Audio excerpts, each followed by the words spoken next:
The following is an Operation Podcast production. What happens when you die? When medical professionals write these articles about consciousness, it's almost with the a incorrect understanding of what it is, because a lot of those studies look at like when the brain dies, somehow consciousness dies, but we actually are limited when we are embodied in this 3D body. Our perception of who we are and the information that we have access to is limited by this physical body. And as you start to release the body, you realize you're one with everything and are aware of everything. We have experiences from people who've had near-death experiences, and they say very similar things.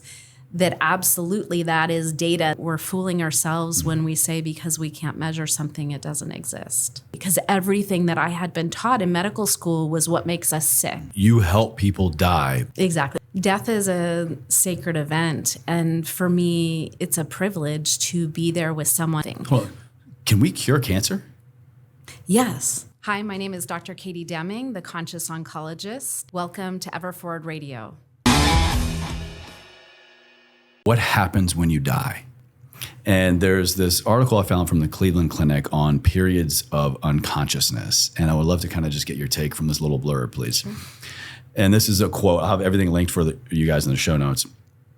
As death approaches, you may drift from sleep into unconsciousness, much like being in a coma or dream state. You may wake up later unaware that you were unconscious. Toward the end, you'll remain in this unconscious state of extended rest. Research suggests that even as your body transitions into unconsciousness, it's possible that you'll still be able to feel comforting touches from your loved ones and hear them speaking. Touch and hearing are the last senses to go when we die.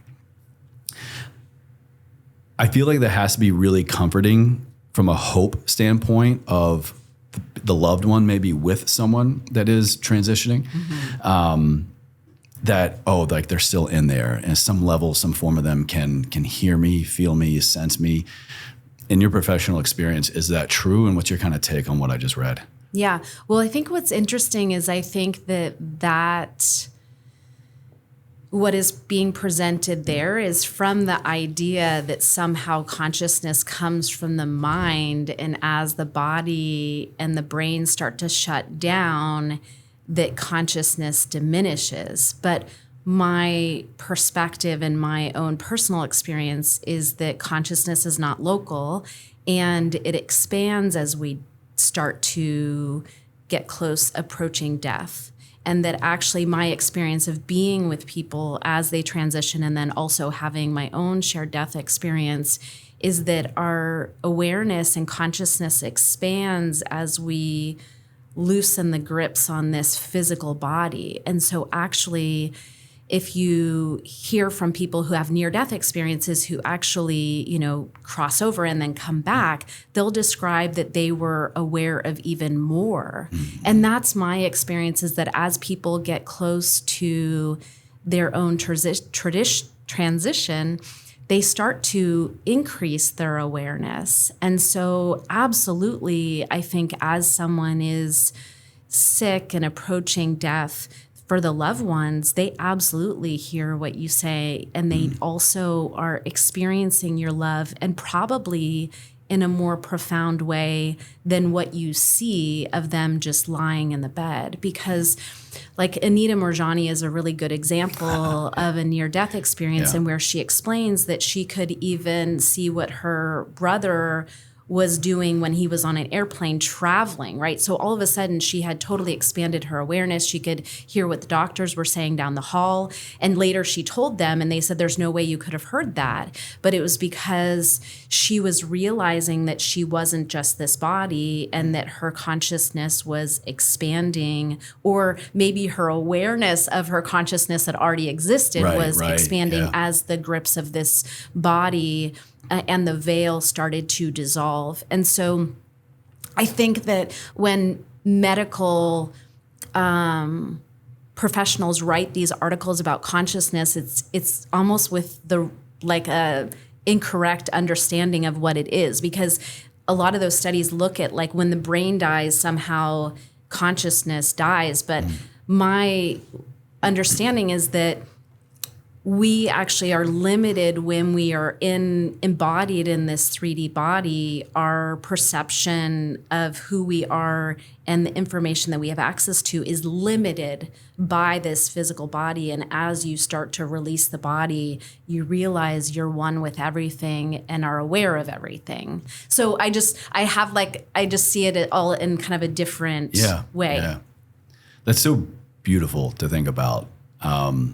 No matter what you might believe or what have maybe thought about what comes after death, just to hear someone like yourself who is so professionally, medically, clinically trained in end of life, to kind of talk about these things about as this form might be ending, other forms, other entities of our form kind of begin or like heighten. So it's really kind of no end and no beginning. It's just like a exchange, really. Yeah. Well, and a shift of who we think we are, right? And I think that's one of the beautiful things about death. You know, Don Juan from the Carlos Castaneda Don Juan books talks about death as being the greatest advisor, and it really is. As we get close to that door, the veil of this reality starts to thin, and you start to remember, right? Remembering who we are, because when we come into form, we forget. And that's part of this life experience, and the lessons that we're meant to learn is through the forgetting. And so as you start to transition out of this lifetime and this body, this vehicle that you have, you start to integrate back into your wholeness. And that's what I see life as. Like, we come in, we're, this infinite being that takes form, that then feels like we're finite and we forget who we really are. And as we start to get close to that door again, we start to remember. And actually, that's what drew me into working with people who have cancer, because when people face their own mortality, there's so much that opens there, that they start to remember, they start to see, they start to say the things that they wish they had done differently. And for me, I've learned so much from being close to that. Another article I found from BBC Science writes, quote, "We have no proven way to investigate what people experience during dying. Recent research shows that even close to death, the unconscious brain responds to noises in the room," kind of like what we were just talking about. And they wrap up by saying, "We don't know how much sense music or voices make to a dying person." We have no proven way to investigate what people experience during dying. Do you agree with that? Yes and no, right? I think that, yes, from an objective data standpoint, how do you collect something that is, beyond this physical limitation of the body? But we have experiences from people who've had near-death experiences, and they say very similar things, that absolutely that is data and that is information. It's just not in the way that our science has developed to be able to tap into that yet. But I think they're correct in that, yes, maybe we don't have the objective information from a measurement standpoint, but we absolutely have information from so many people who've had these experiences, right? And some people might say, well, when someone's having a near-death experience, they're having electrical impulses in the brain, and it's, not real. It's just all because of their body shutting down. But which there probably is some truth to that, right? There are a lot of there changes happening physiologically. Yeah, there absolutely are changes that are happening physiologically, but so the experience that I had, which is a shared death experience that happens most commonly to healthcare professionals or emergency personnel who are at the scene where someone else transitions, those people describe very similar things to the people that had near-death experiences describe. And so I don't think that you can explain that with electrical activity or shutdown of the brain, because here you have people who are completely conscious, did not die, but have very similar experiences. So, and I think this is one of the limitations of science, that we want to be able to explain everything. But I think That's the whole point of science, right? But the reality is so much more magical and mysterious that I just think that we're fooling ourselves when we say because we can't measure something, it doesn't exist. Could not agree more. Could not agree more. Okay, so you mentioned a couple times your shared death experience. Can you walk us through what is that? What was that like? What does that mean? And then I actually want to ask some questions around, is an NDE, a near-death experience, the same thing as an OOBE, an out-of-body experience? Kind of would just get some expressions and definitions around these various states, please. Okay. So I didn't know what a shared death experience was until it happened to me. And it's not common, but when it happens, it most commonly happens to healthcare professionals or emergency personnel who are at the scene when someone transitions. And what's interesting is usually the people are at the scene where it happens. But in my case, I was not at the scene. I was entangled energetically with the person, but not physically with them. One night when I was meditating, I had a woman's voice come into my meditation. And she said to me, I can't let go, but it's not because of me, it's because of them. And I've spent so much time in my career around people who are dying, and I instinctively knew that she was talking about dying and that she was talking about her friends or family, that she felt like she couldn't let go because of them. And so I just started talking to her and saying, there's no rush, you'll know when it's time, and I'll stay with you. And this is a sober state. You were just meditating. So I hadn't been doing anything, hadn't done any drugs. I've never done plant medicine. I basically was just meditating. And so basically I heard this voice and I just went with it, and I just knew that she needed me. And I had been with so many people who have transitioned that I just talked to her like as if I was physically with her, even though... It probably seemed very familiar for you, right? Yes, okay. It was exactly. Like, it just felt like I knew what to do, and so I could help her. And so then I just sat with her in meditation, and at some point during the meditation, I saw who this was. And it was this woman, and her name was Misty. And I had never met Misty, but I was connected to Misty because she was the best friend of one of my colleagues at work. And the colleague had been helping Misty, make sure that she was taken care of. And so I was helping coach my colleague. And I was making sure Misty's wishes were honored, that she could stay home, that she didn't have unnecessary treatments, and also supporting my colleague because both of them were very young. So they were childhood best friends, both in their early 30s. And so my colleague was losing her best friend. And so not only was I helping coach her through how to care for Misty, but I was also coaching her, how do you grapple with losing your best friend in your early 30s. And so at some point I saw that it was Misty, and then I just sat with her. And I think that I was in meditation about 40 minutes, but at some point in the meditation, I started to feel her soul. The best thing I would describe is I could feel the essence of her pulling away from her body. It was like this tugging. And all of a sudden I heard these pops, like pop, pop, pop, like strings popping. And I could tell something was pulling away from her physical body. And as the last string popped, all of a sudden it was like the sky opened up and I was inside the most bright, beautiful, warm, loving light that I'd ever experienced. Was just overcome with love and joy and peace. And at that moment, Misty gasped, and she was like, oh my gosh, I never had to worry. It's so beautiful. And she was like, I could feel that she was like in tears from how beautiful it was. And all of a sudden she was gone, and I was just in this space by myself. And I really didn't know what it meant. I didn't know where I was, but I just kind of soaked it in, like just this beautiful love, this bathing light. And then eventually I came out. I don't know how long I was in that because time doesn't exist in that space. But I came back out and then I was like, what happened? I mean, literally, I was just like a 3D doctor. Like I literally was like a straight up Western doctor, and I had this experience. And I didn't know what it meant. I didn't know if it was real. I didn't know what to make of it. And I didn't even tell my husband that night. I just went to bed because I was like, he's going to think something's wrong with me. You're probably trying to figure out what the hell just happened. I didn't know what had How do I happened. even explain that? Yeah, I didn't know how to explain it. So I just went to bed. And then in the morning when I woke up to a text from my colleague.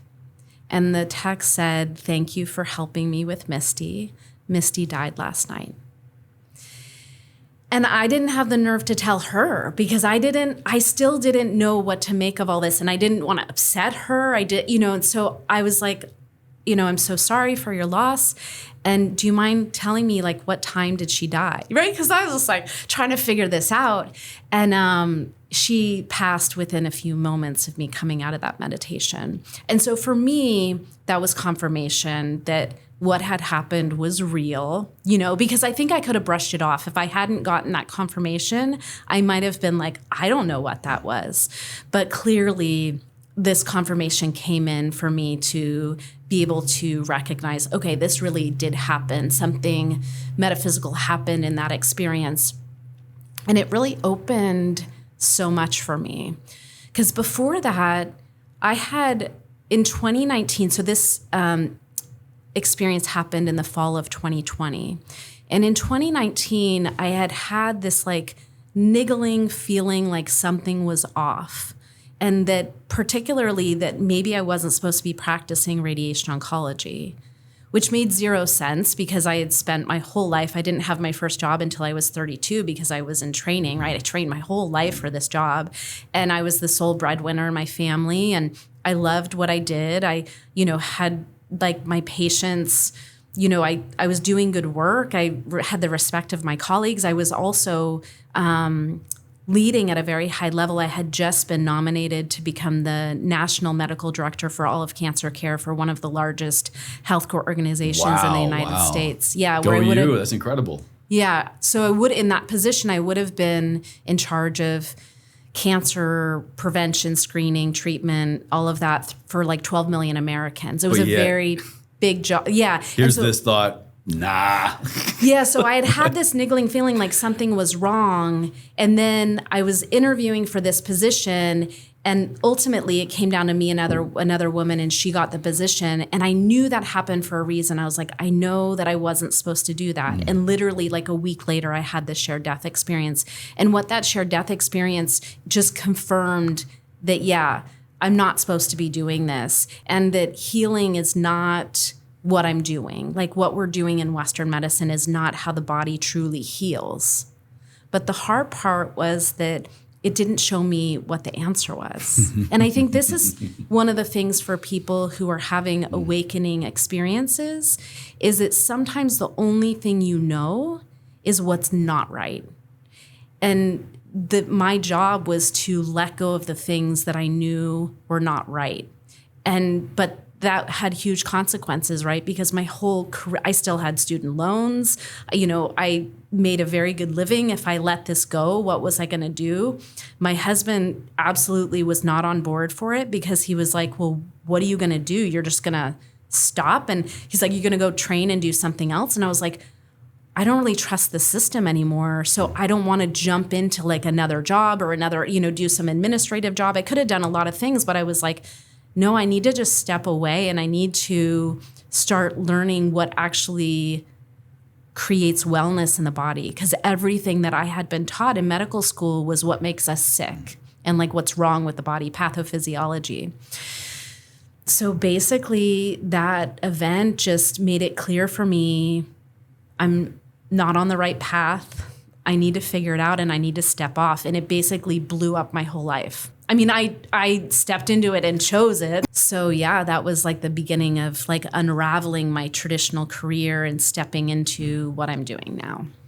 Isn't that the fun thing about awakenings? They're such this, double-edged sword of you have this awakening, this realization, even if it's not about a specific thing, it's just this box opening up of higher awareness. And with that comes usually to what? In my experience, there hasn't always been an awakening with a direct answer. It's an awakening to the work, an awakening to your point, not that, which is so double-edged. It's so amazing and next level, and what I think a lot of people might be looking for in terms of meaning, fulfillment, or just knowing that they can control their destiny, or there's a higher purpose, or just, something other than what they're currently experiencing. But then with that is, well, what is it? Well, and I think, I feel very fortunate, and I really believe that all of our paths are designed, intentionally for things to line up in a way to give us the clues that we need to find our path. But for me, spending so much time around death actually really helped me know what to do with that event. And that in 2019, so a couple things. One is that being around people who are close to death, they would often say to me, I wish I had the courage to just be myself, to not do what everyone else wanted me to do. And I regret that I wasn't true to myself. So I had that as a very clear message I had heard over and over again. And so when this event happened and I could sense that something wasn't true for me, I knew that I would regret at the end of my life not letting go and seeing what was there, right? So I had that. But then the other thing is that in 2019, I had helped a patient transition using medical aid in dying. And this is something that's legal in Oregon where I live. And if euthanasia, right?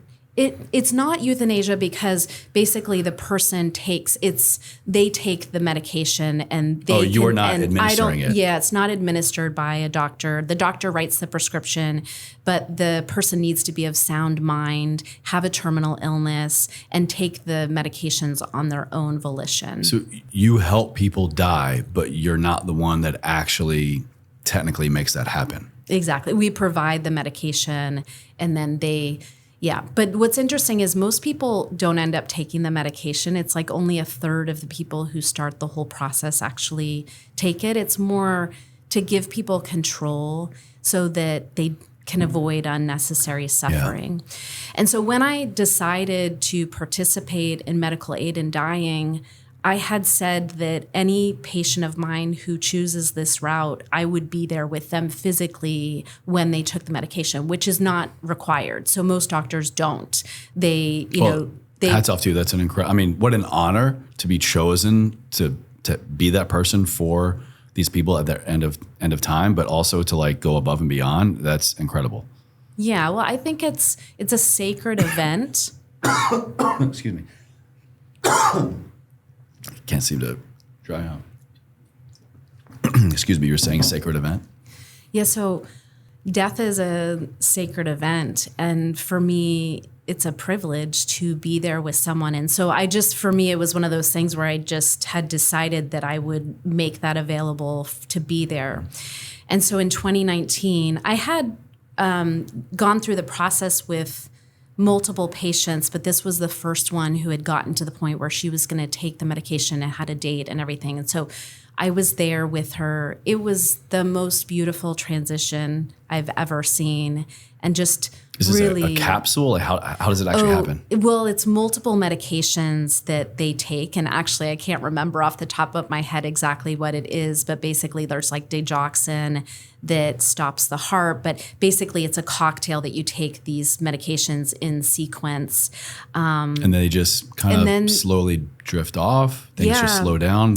Yeah. So basically my patient who did this, she took the medications and then within 3 to 5 minutes got sleepy. And so then I just helped her down, rest in the bed. And then it can take anywhere from 40 minutes to a full 24 hours. But with her, it was maybe 40 minutes. And she and her daughter, myself and her daughter sat with her and held vigil until she transitioned. Man. But it was such a beautiful and sacred event. But I remember leaving her house and knowing that when I leave this lifetime, I'm leaving alone, and that I couldn't point fingers to anyone else to say, like my husband in particular, because at this point we were having these conversations about me wanting, like maybe not being aligned with radiation oncology, and him just being like, this makes zero sense. Like he just could not wrap his head around it. And he had said, maybe there's something wrong with you because you have everything someone else could want. You're, treating cancer, you're good at your job, you make a ton of money, you've got a beautiful lifestyle, you've got a wonderful family and colleagues. Maybe if you're not happy, maybe something's wrong with you. Maybe you're never going to be happy with whatever you have. And actually, I really don't. I think he was just scared, And so Sure, yeah. I internalized that for a little while and was like, okay, well, maybe something's wrong with me. But when I assisted this patient, I remember I came home and I said to him, when we leave alone. And I cannot live my life according to what anyone else says, because when I leave here, I'm going to leave alone. You're not coming with me. Nobody's coming with me that I can point to you and say, oh, well, he wanted me to stay in the job or whatever, and that I was going to be accountable to myself. And the knowing that I had about that was not like there was some fire and brimstone that I'm going to be judged, but it was like that I'm accountable to how I live this life, and I'm only given one life. And if I'm not living authentically with who I am, I'm going to regret facing myself at the end of my life and saying, I didn't have the courage to do that. So that had happened in 2019. So when the shared death experience happened, and then it was clear that I saw this isn't what I'm supposed to be doing, I was like, I have to have the courage to, let it all go, because I'm going to regret it at the end of my life. And I knew that. So my past professional experience kind of prepared me to, take that leap of faith and just release what wasn't working, even though I had no idea what the answers were. I want to go back to what we were talking about in this, your shared death experience, and my original question of near-death experience versus out-of-body experience. Have you ever had a patient, or have you ever, read something about an out-of-body experience being the same thing as a near-death experience? Are they the same thing? To have a near-death experience, you have to have an out-of-body experience, vice versa. How would you kind of differentiate those two? I don't know. No? Yeah, because I'm not an What do you think about it? What do you think about out-of-body experiences? Well, I definitely think that people have out-of-body experiences without having near-death experiences. So I definitely know that is that's something that they don't have to be connected. But then people who have near-death experiences often have outer-body experiences part of the experience, right? So I think that when we're in this body, our awareness, it's almost like when we're awake, we're really asleep, in that there's a veil of consciousness that is overlaying what we perceive, and that we don't see the full reality, right? And there are ways that people can thin that veil to have experiences like visions or outer body that is kind of penetrating through that veil, right? And so children actually often will describe out-of-body experiences because the veil is thinner when we're younger. We're born into a body and we know who we are and we slowly forget, right? And so that veil becomes more solid. And when we're young, it's and some children who are encouraged to explore that are more likely to report those events than someone who, if their parents are like, that's crazy, that's not happening, whatever, it kind of shuts down faster. But so you see it in young children, and then you also see it at the end of life. And I think it's just... Yeah, it's like the two ends. Yes. And I think it's related to that veil, and the veil is gone when we're sleeping too. So, people talk about dream time. Dream time may be even more real. You might be getting more accurate information in dream time than you do in your waking time, because the veil is not as, it's thinner during dream time as well. So I don't know why that is. I don't know exactly what is happening that limits our consciousness, but it's definitely, and I have more experience on the end, but clearly things start to open, and people who are dying will have out-of-body experiences, not a near-death experience necessarily, but they'll see their relatives like who are living somewhere else, and they can clearly see it. And I think, these are just things that happen as the veil thins. Do you think consciousness is in place to keep us from the actual reality?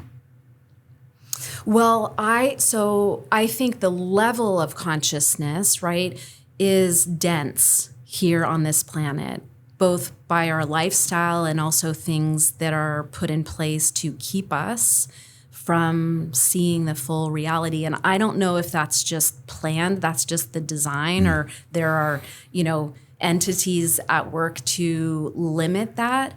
But I see it as more like consciousness is infinite, but our perception of conscious and level of consciousness is limited based on the way that we've been conditioned into this environment.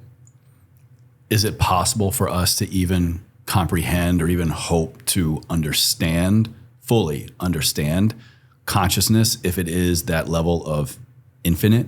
Humans, we can't really grasp that concept of infinite, right? Yeah, but there are masters who've lived and who have achieved that understanding, and I would say it's less of an understanding and more of a knowing and experience. And I know you have experience, working with ketamine, and this is like, part of what plant medicine does is allows people access to higher levels of consciousness, but our reality in like regular living is just, keeping us at this where the information we can receive is at a lower level. Could the argument be made that, because you work in oncology, end of life, these are people who have diseases that are terminal, right? Not all, but No? yeah. I mean, Okay. So in my traditional practice, it was 60% was curative, people who had cancer that's potentially curative, and then 40% was palliative. Right, so meaning oncology stage refers 4. to cancer. Yeah, correct? Okay, excuse oncology me. just Yeah, means, yeah. so I take care of people with cancer. And so I would say my practice is mixed. So I have people who have earlier stage disease, and then people who have been told that they have stage 4 cancer that's incurable. But I would argue that that's also a limitation of our consciousness, and that truly it's never too late to heal. Anita Moorjani is a perfect example of that. She died with a body full of lymphoma and her kidneys had failed, and yet she came back from that. And that Healed herself during that that out-of-body near-death experience. experience. Yeah. So she had the near-death experience, and when she came back, she knew that she wasn't just this body, and that connection with her divine essence and being basically allowed her to heal herself. And so I think that even stage 4, even people who are right up against what we would say is like the end, there's the potential actually to heal yourself from that. And I want to get there, but where I was going with that original thought was, could the argument be made, or is there any evidence to suggest or show that it's cancer? It's cancer that is causing these wild physiological changes that just manipulates our consciousness or understanding of consciousness, and therefore triggers these type of experiences. So a little bit of devil's advocate, I guess. Yeah. Well, I'd say most people who have cancer don't have these kind of events. They don't, you're talking about like at the end of life, people seeing these, kind of the veil thinning. Is that what you're saying? Right. Like, do Yeah. you think that it's just something? If the common denominator there is this high level of cancer, could we look at cancer and go, oh, that's because why? It's it's manipulating cells, brain activity, all these things. Is there more like a physiological devil's advocate response here? Yeah.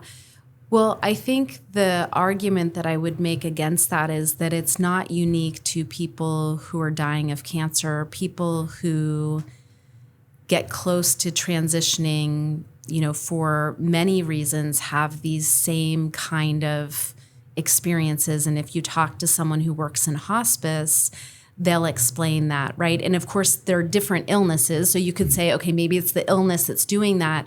But near-death experiences, the people say the same thing, and people can die of an accident, so that's not an illness. The events that are reported are quite consistent across all different events that led up to someone, either dying or having a near-death experience. When we start to think about the senses and we talk about perception of consciousness through a particular sense, we're confining that concept. And I think that it's so much bigger that our physical senses actually may limit the perception of consciousness. So consciousness is not a sense. It's not a sense. We perceive the world through our senses, but consciousness is infinite and beyond that. And actually, a lot of the things that you perceive from higher levels of consciousness may not be perceived through the physical senses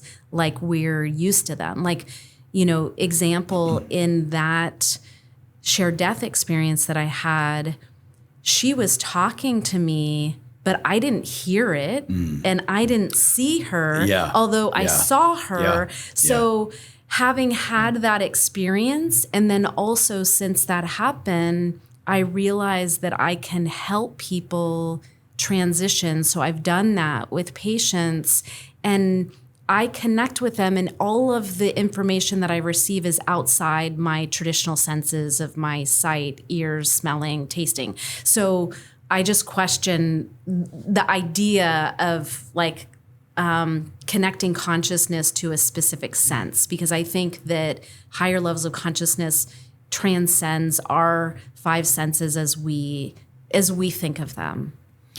So then, what can we do with this information and understanding of there is consciousness, and there are things that happen to our consciousness while alive, while transitioning, and with near-death experiences and your shared death experiences? How are you taking this information and knowledge and translating it for people into something actionable? Yeah, absolutely. What's the point? I guess? I love it. Okay, so yes, I'm glad you asked this. So if you think about Anita Moorjani as an example of someone who basically died of lymphoma, both from the tumor burden in her body and then also kidney failure, and then she came back and completely healed, right? Without the treatment, you expecting to have that result of just tumors melting away and walking out of a hospital in 2 weeks.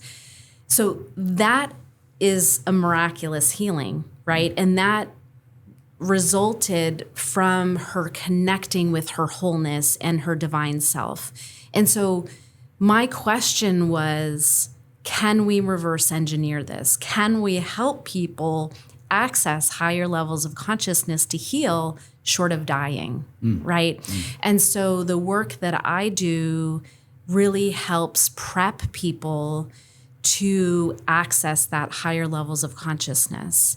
And in my practice, there's really 6 pillars that we focus on in conscious oncology, because there are things that we can do to prep ourselves and to get ourselves cleaned out to access higher level information. So the pillars are diet and supplementation, like cleaning out your diet and getting the right supplements, the right inputs and nutrients for your body. So really nourishing the body with the correct nourishment and getting rid of the things that are not nourishing and detoxifying. So diet and supplementation, water, so the water that we drink, but also the water that we hold, because we are 99.9% water by molecule, and water is the source of all life. And as I've learned more about water, it's kind of the foundation of everything. But so diet and supplementation, water, physical practices, which are really just connecting back with the way we were designed. So we're human beings living on planet Earth. And so we're designed to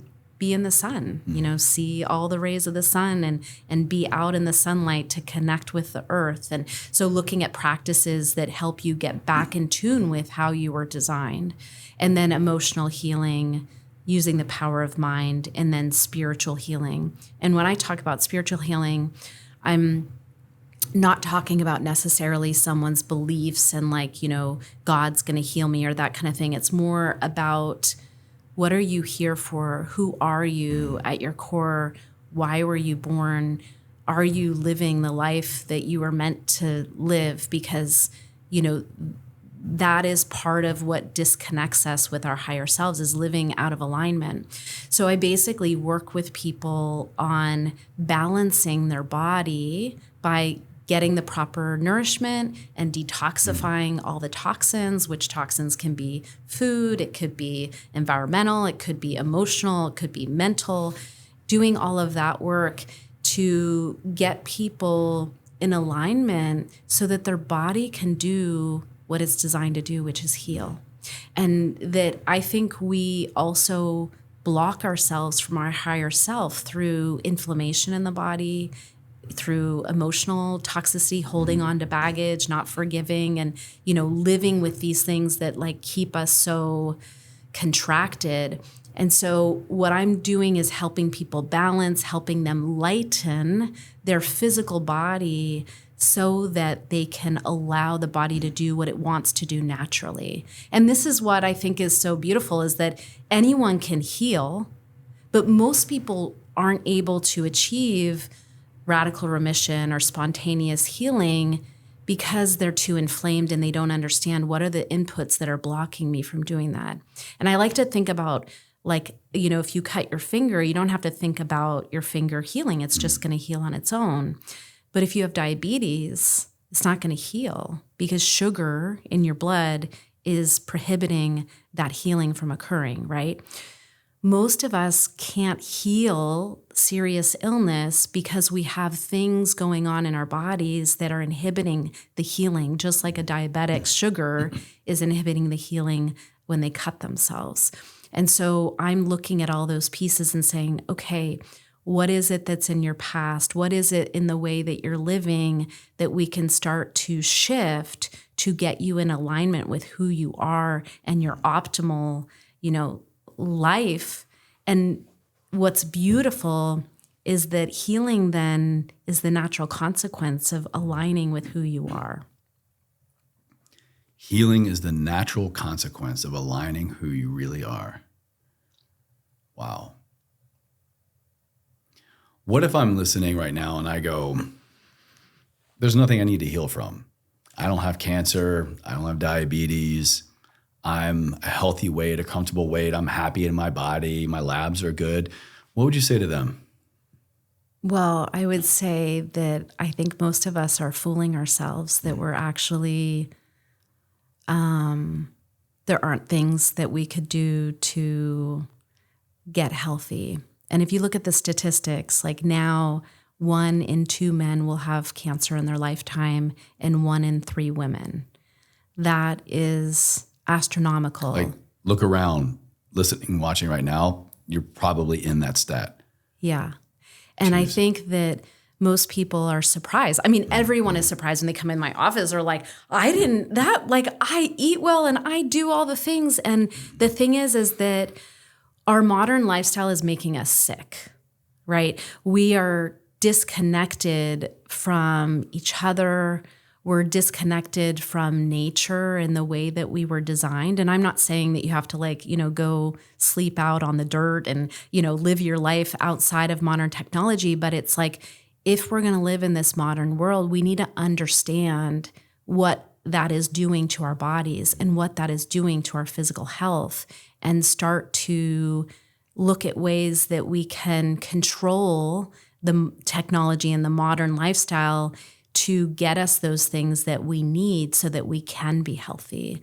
And I think that we've been sold a story that cancer and illness is about genetics and, it runs in families. That's just not the case. Cancer, breast cancer was my specialty when I was practicing, and only 5 to 10% of breast cancers are genetically related. 90% are just sporadic. So 90% of the time we're like, well, I don't know, it's just bad luck. Well, it's not just bad luck. It's like, let's look around and see, all of these illnesses from cancer, diabetes, obesity, neurodegenerative disease are all exponentially rising with our modern lifestyle. So let's look at what has changed, our diet, Our diet has changed. The way that we're living disconnected from nature, not following day-night cycles, emotional toxicity, just turn on the, TV and see everything that's projected at us in terms of fear and that kind of thing. So I think it's just becoming aware of, you might be in danger because of the way that we're living today in 2024. And so there are things that you can do that are really pretty simple and they're cheap. It's like go see the sun, go, into the sunrise and sunset so that you're getting, the red light from the sun, and go out in the midday. But the things that we've been taught, like I was taught that, you should never go in the sun and you should wear sunscreen and you should wear sunglasses. And it's like all of this, there's a lot of misinformation that is in the mainstream, medicine that is just incorrect. And so, it takes a little bit of time to tease out, but starting to look at, okay, what are the things that we've been doing for in recent history, and maybe we should stop doing those things and start, looking at how our ancestors lived when we didn't have cancer.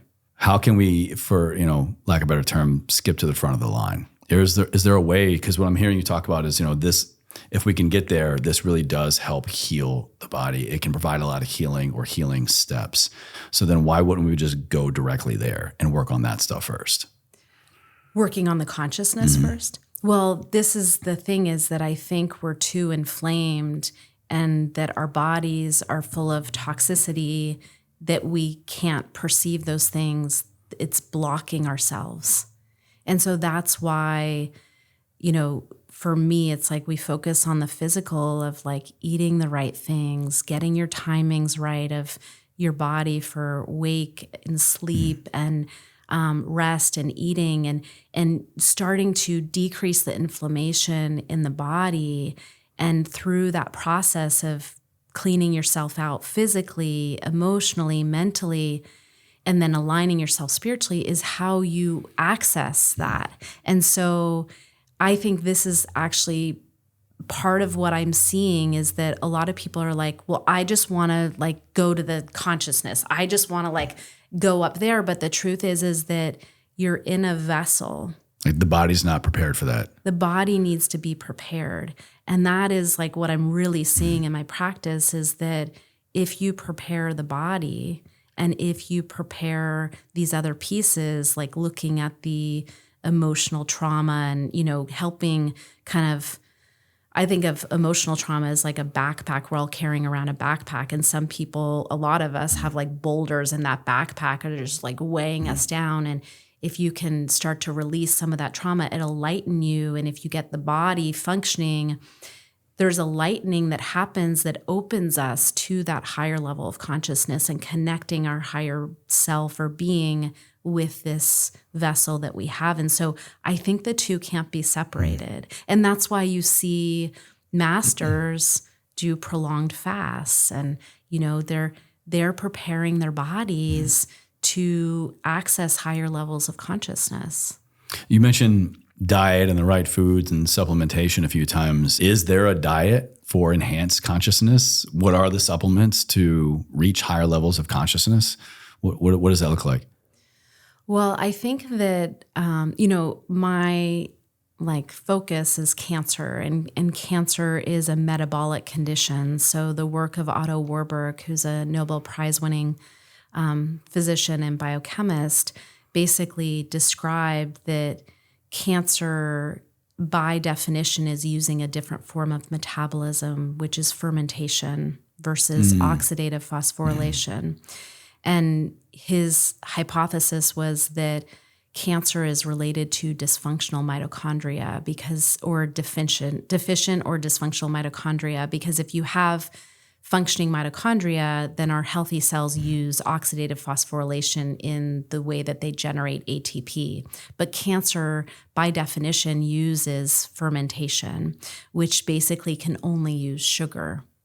And so in my practice, we're really looking at lowering blood sugar, lowering carbohydrates, getting ketones circulating in the body. I don't go full ketosis, like telling people like just eat a ketogenic diet all the time, but finding a way to help them lower their blood sugar, raise their ketones so that the ketones are circulating in the body and helping with the healing. And also, when you are eating a low carbohydrate and higher fat diet, you think clearer, So I know that you know this because I just cheat. I just use ketone IQ here. Right. But you did exactly that. Yeah. So that is, part of it. And that's why fasting basically puts someone into ketosis. And a lot of people have elevated or, higher levels of consciousness during a fast. And that's not an accident. So, in my practice, I'm not rigid in being like, you have to eat this way, but looking at limiting carbohydrates, eliminating sugar completely, looking at, making sure processed foods, we're eliminating that and really, getting a clean diet and making sure also that the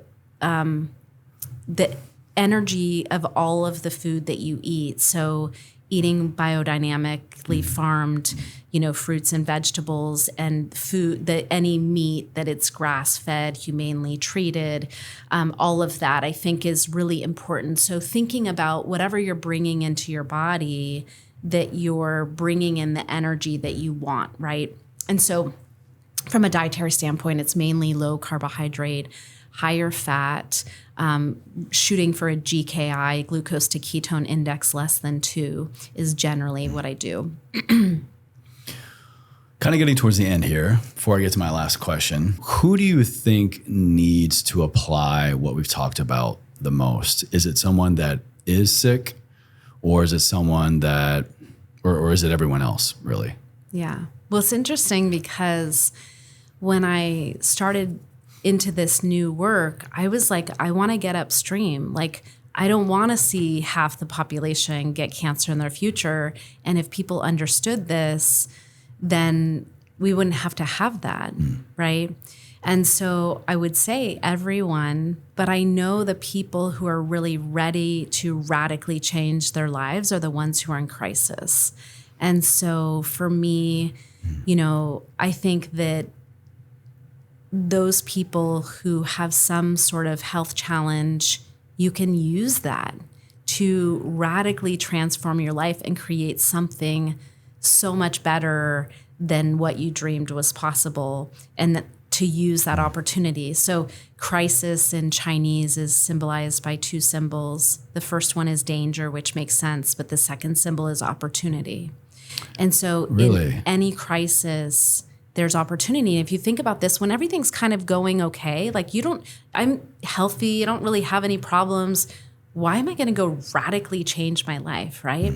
But when you have a crisis, and especially with cancer, this I would tell my patients even before I left Western medicine is like, now's the time. Like if you have a crisis, no one's going to question if you make big life changes. But when everything's going well, everyone's like, what are you doing? You're like, I'm an example of that. Like, why are you blowing up? Why would you leave a perfectly good job? Exactly. Why would you abandon your career of 10, 12 years? Jeez. Yeah. So my husband left me because he thought, this is crazy. Like, you've got a perfect life. What are you doing?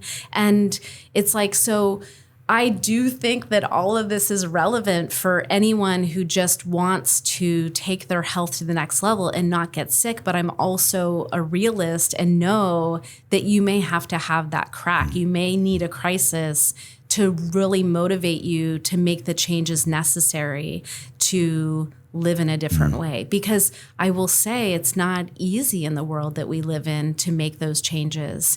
And so you have to have a clear why and reason for what you're wanting to create. So I would say it's for everyone. And I realize that the people who are going through illness are the most ready. One more question. What are you currently doing that is exciting you the most in regards to what we've talked about? Are you doing any studies? Are you working with anybody? Of course, we'll stay HIPAA compliant here. Is there anything going on in your world professionally that just has you so excited about, like, this is kind of proving what I'm talking about beyond an experience, or is there some kind of breakthrough happening coming soon? Yeah. Well, what's interesting for me is that my new practice is new. So I launched in October of 2023. So it's a very new practice. But I recently had a woman who she had breast cancer that had spread to her brain. And she came to me at that point when her cancer had spread to her brain.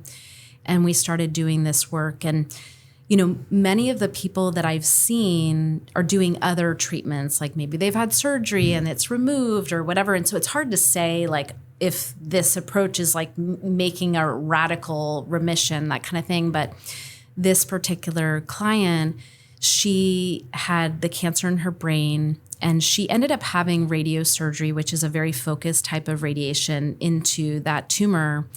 But when you have radiosurgery, the expectation is that the tumor doesn't go away. Basically, if you do an MRI in 3 months after the radiosurgery, the tumor will be slightly bigger because it's a little bit swollen, but maybe a little bit less intense.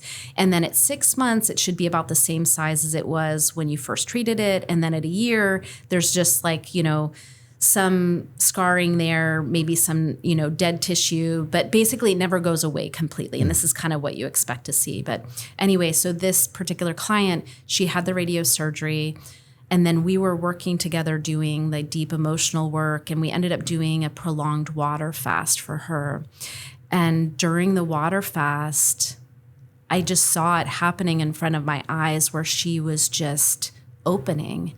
And at 17 days when she finished, she just was like unstoppable. She's like, I never thought I could do this. And this experience has just completely changed me. The cancer is gone. I'm telling you, I'm like, it is like the cancer is like not an issue for me anymore. And she said, and also I know now why I'm here and what I'm meant to do. And that she was going to step into mindset coaching, where she'd been in a completely different business. And it was like at the end of that fast, it was like, who is this person? And like, I could just feel her power. Yeah. Like she just like was so powerful.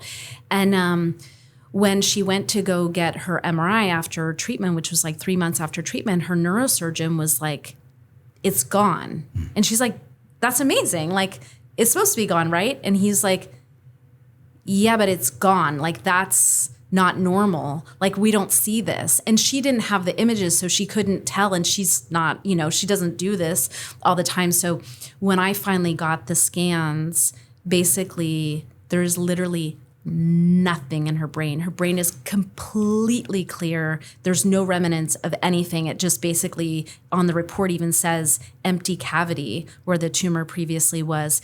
And what's remarkable about this is that, number one, we don't expect to see that. We expect to see something even years down the road. But then the other piece is that necrosis or dead tissue you would absolutely see with giving that high dose of radiation in there. And she had no dead tissue, no necrosis, no nothing. Well, can we cure cancer? Yes. So this is what I'm saying is like, I knew it was possible, but now I'm seeing it with my clients. And this is, Anita Moorjani is an example. But the thing is that we don't have ways to systematically, make that happen. But that's what I'm doing in my practice, is helping people put the pieces in place so that you can do this. And it is absolutely possible. And now that I'm seeing it, it's frankly exciting. And I can see and I can sense when it's happening. I have another client who I think it's already happened, but we just don't have the scan yet to show it. But it's like, I can feel it when they have that shift and they just all of a sudden are so powerful in their being. And they have this like conviction that they just know that they're not their body, that the healing has already happened. They know why they're here. And what's interesting is, and this happened with that particular client with the breast cancer that had spread to the brain, is that the other thing that seems to come with it is knowing why they're here. And Anita Moorjani talks about this. She says, remission is remembering your mission, like why you were born. And now that I'm seeing it in my practice, I realize those two are connected, and that you see that when people connect with their higher self and heal, there's also this awareness of why are we here and what am I meant to do, which for me is the most rewarding, exciting thing that I've ever participated in. That's miraculous. And it kind of reminds me a little bit of, familiar with Dr. Zach Bush? Yes. A lot of his work. Anybody curious more about what you just talked about? I mean, this guy, his research in cancer and what he had proven and healed people from, to just get literally shut down from like patent blocks from big pharma is wild. Are you familiar with all that? Mm-hmm. It's just literally finding ways to significantly reduce. And I think even in his work, what I saw was, eliminating, curing cancer. But then you go to big pharma to like get the clinical studies and it gets stopped because, there's no money in that. Yeah. My last question for everybody is, how can we package all of this up? How can we wrap all this information up to help us move forward, to live a life ever forward? What does that mean to you? Yeah. Well, I think that ever forward for me means letting go of our past and really just living in the present and what's true now. Because I think that we get caught up in our story of who we've lived as. And if there's one piece of advice that I would have for people is let go of the story of who you think you are and be present with moving forward with what feels right and feels aligned, and just keep stepping into that and letting go more and more of what is not aligned. Letting go. It helps a lot, I promise you. So, well, Dr. Katie, this was a pleasure. Where can my audience go to learn more about you, your work, your clinic, your practice, all the above? Sure. So my website is katiedeming.com. And I also have a podcast called Born to Heal. Great name. I love it. Well, thank you. This was a real treat. Thank you. It was my pleasure. All Thank right. you so much for having me.